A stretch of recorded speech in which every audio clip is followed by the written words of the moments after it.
దళితుల్ని భారతదేశంలో మనువాదం అలాంటి అక్కడ ఉండే సిద్ధాంతాలన్నీ దళితుల్ని ఊరు బయట ఉంచితే ఆ ఊరు బయట ఉన్న వాళ్ళకి వాళ్ళ ఇంట్లోకి వెళ్ళి వాళ్ళతో తిని వాళ్ళతో పడుకొని వాళ్ళతో ఉద్యమాలు చేసింది ఎవరు?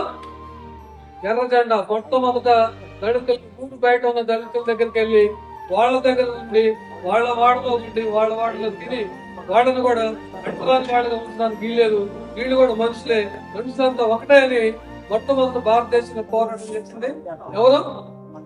ఎర్ర జెండా, కమ్యూనిస్ట్ పార్టీ, ఒకళ్ళు కాదు. దాంట్లో ఏమి సందేహం లేదు. అట్లాంటి పోరాటం చేసింది.